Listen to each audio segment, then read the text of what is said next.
Our guest today is Anurag Jain of Darpan, which is producing a play in English, The Legend of Emperor Ashoka, the historic figure in India. Anurag is the producer, director, and actor in the play, and we are going to talk to him about how this play came about, what is the theme, and all the logistics about the play. Anurag, welcome to our studio. Thank you so much. It is my honor to be here, Upendra ji. And first of all, before I begin, I must say INE has been doing a tremendous work for the Indian community, and I wish you years of success. Thank you very much. We really appreciate that. This really does encourage us to do even better things. So now let's come back to the play Ashoka. And before we get into the nitty-gritty of the play, tell us when the play is and where it will be staged and where we can buy tickets. Sure. So this play is staged by Darpan Theatre, DARPAN, .org. The tickets can be bought at Facebook if you do a search for Darpan Theatre or under events Ashoka. You will see enough of blurbs coming about. This play is staged at the Arsenal Center of the Arts In Watertown. in Watertown, the Black Box Theatre. The dates are May 20th, 21st, and 22nd. On 21st, there are two shows. Okay. So on 21st, two shows and then one show each day. Each day, correct. Okay. Absolutely correct. And how long is the show, roughly? So the play is about 2.5 hours. The little break, of course, we need a little break for people to energize and enjoy the part two. Okay. So now tell us, how did you come up with this idea of a play on Ashoka? So this play of Ashoka has been on my mind for several years. And the inception of this thought started way back about 2 or 3 years ago, finally to getting research, writing the script. So from about 2013 to 2015, it took me about 2 years to actually put it all together. What made you interested in Ashoka? So Ashoka is a very interesting topic, and that's a very amazing question that you ask. If you look at the Indian flag, there's an Ashoka chakra. Yes. If you look at the currency of India, if you look at the official seal, there are the 4 lines, again associated with King Ashoka. So there is a powerful reason why the Indian government, or why the country as a nation, when we got formed in 1947, adopted these symbols. So these symbols basically personify Bharat. And the story of Ashoka is perhaps one of the first story where the Rashtra, or the nation state, got created, the first Indian state. And the chakra represents what is called the central, the power radiating from the outside, going and tying in all the different states and provinces. And if I say more, I will give the play away, so I'll be a little quiet now. Sure, no, absolutely. Now, talking about the historical figure Ashoka, at the Right. same time, recently in Boston, we saw the play Chanakya in Hindi.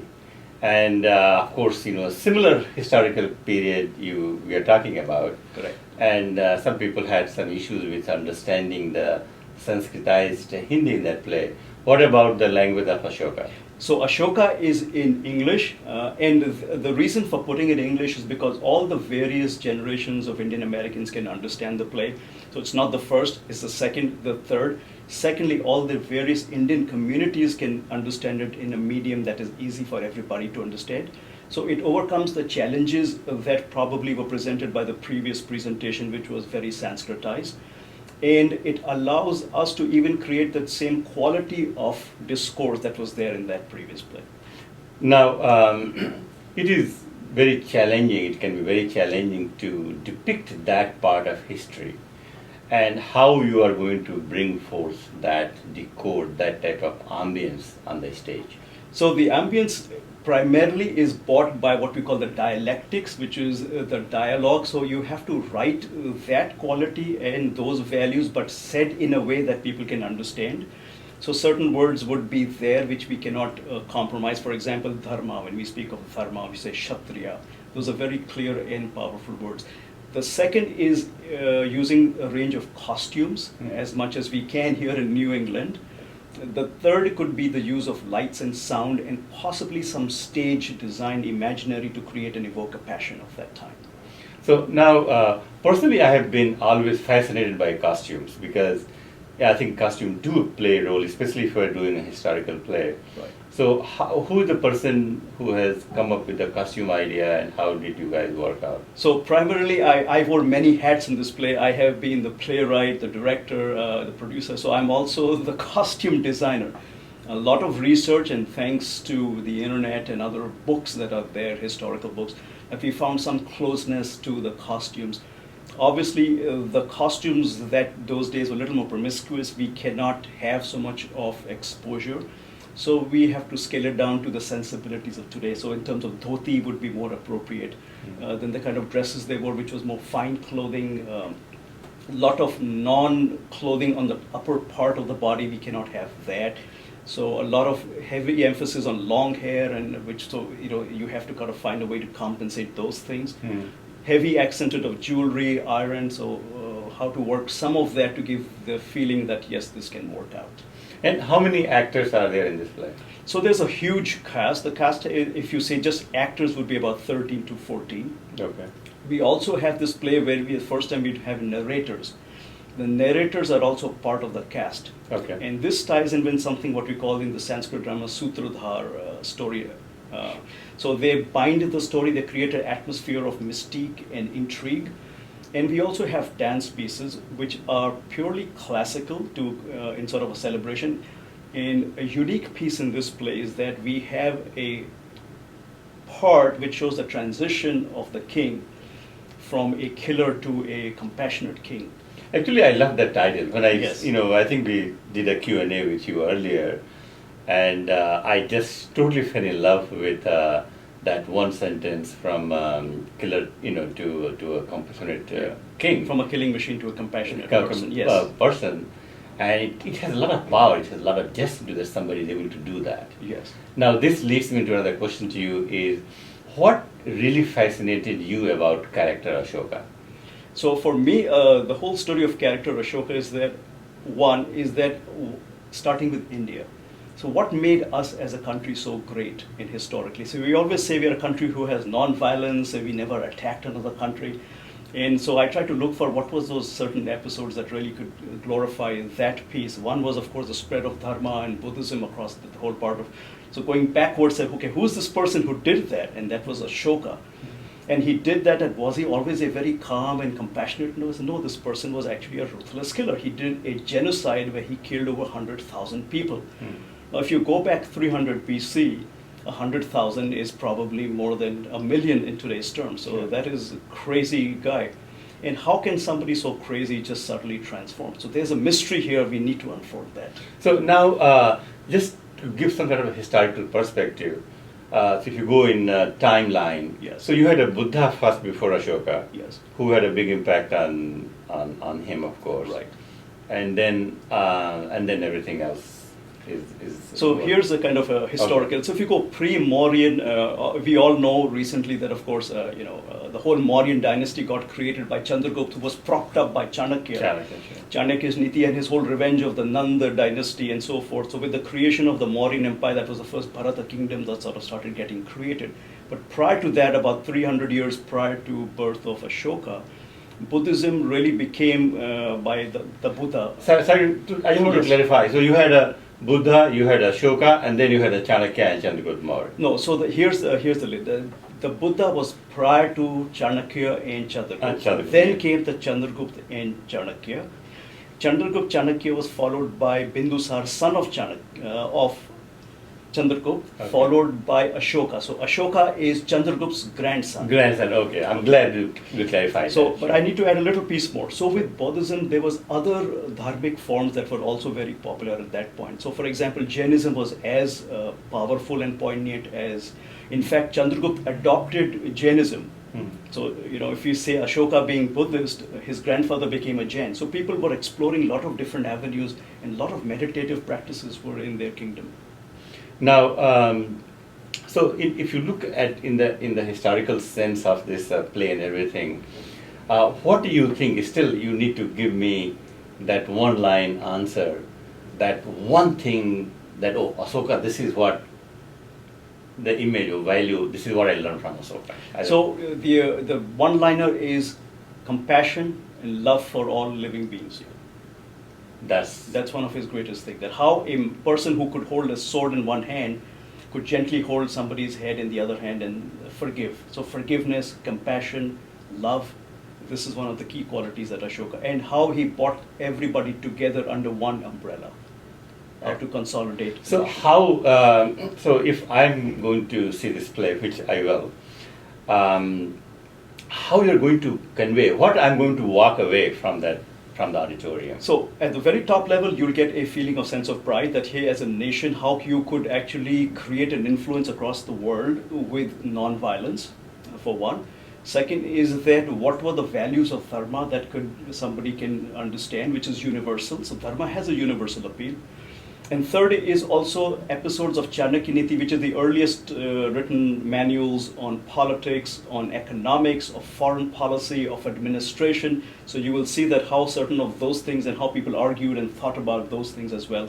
You're looking about 300 years BC as well. Sure. And what is the relevance of Ashoka today? The relevance of Ashoka is across all walks of life.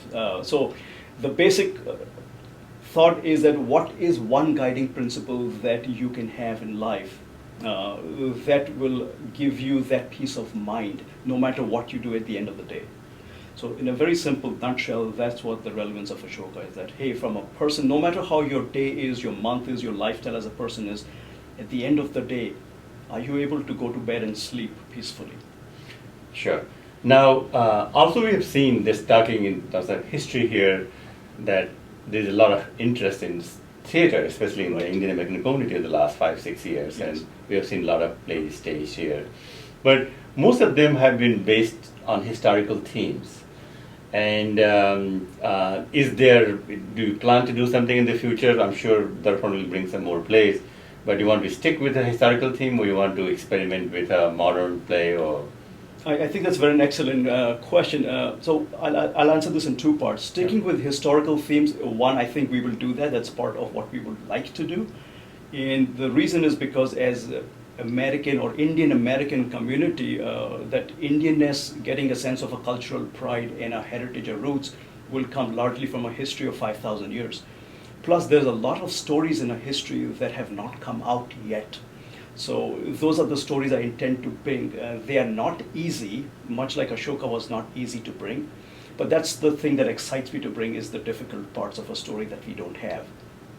The modern part is also relevant because a lot of our modern shape also has its roots in history. So in other words, how do we interpret different texts in today's context? So those are the kind of things we can bring into. We have an old context of Natya Shastra, which I'm personally a favorite student of. I love those things. So how can we translate some of those nuances into modern plays and create the sense of excitement and enjoyment for the audience? Now, coming back to, again, Ashoka, is and your play especially, the total cast, how many people are there? I know I asked you, but I asked the wrong question. I asked how many actors are there, Yes. but I should have asked how many. So if you add everybody, we are looking in the range of 35 at least. 35. Every people would be involved. And if the Indian community comes and watches, we will run into thousands. Okay, so we love that. Excellent, good. Now, what about the practice? How many hours generally? How often you have been practicing? So everybody is a volunteer. This is people's passion, their love. So people the time they're devoting is their weekend hours. They've been sacrificing their family time. So typically we practice since mid of Jan this year. We have been practicing every Saturday. We can spend a few hours. It's typically done in people's homes. My house has been the place. I luckily have a basement which allows this practice. So we come, we have a nice cup of tea, and then we get into serious practice. And so that's the one thing. Yes. Now, when you come back to the sound and light and the stage you were talking about, Right. You guys, who's handling that? So our stage, there are a lot of people who are helping us. There were some people who were did some stage work for example, LearnQuest, the recent conference that they had. So they are helping. Shashank Nene, people know Madhu Nene, his wife. They have been very happy to help. Shobha Shastriji has been very helpful, very excited about this project. You, for example, have been quite excited to this project and giving me this opportunity to talk. Makeup is people from Hindi Bunch who have done some work there. There are people who have originally been with me with other productions like Shah Jahan, which I was acted as Shah Jahan. That was a fantastic play, by the way. Thank you. Yes. And it was quite an effort to become an old man with a steep back. My back would hurt at the end of 3 hours of the play, and extensive makeup on that as well. So there's a lot of community spirit behind who's rallying and asking me to actually continue doing this good work. Excellent. So final question again is Yes. if you can just, those of us who are interested to go and watch the play, if you can give one more time, the date, time, and where to Yes. get the tickets. So this is the Legend of Emperor Ashoka. It's May 21st, 22nd, 23rd. May 22nd, there are 2 shows. May 21st, 1 show. May 22nd, 1 show. It's at the Arsenal Center of the Arts, Watertown Black Box Theatre. It's what is called an intimate space, so that you'd actually feel the whole play in front of you. So you're never very far, more than a few feet away from the whole action. The tickets can be found at darpantheatre.org, darpantheater.org. Or for example, if you Facebook Darpan Theatre or you Facebook on the events Legend of Emperor Ashoka, there are tons of links to get this. In the event somebody wants to even call me and ask for tickets, I'm willing to share my number, my cell phone number, which is 978-826-4412. Please feel free to call me. I would love to tell you what the options are. And we love to see you, Indian community. The tickets are very reasonably priced because we are non-profit. And for $100, I'm sure a bunch of people can come and watch this show. Excellent. Anurag, thank you very much for your time, and Thank you. all the best for the play, and looking forward to seeing you there. Thank you very much, Upendra.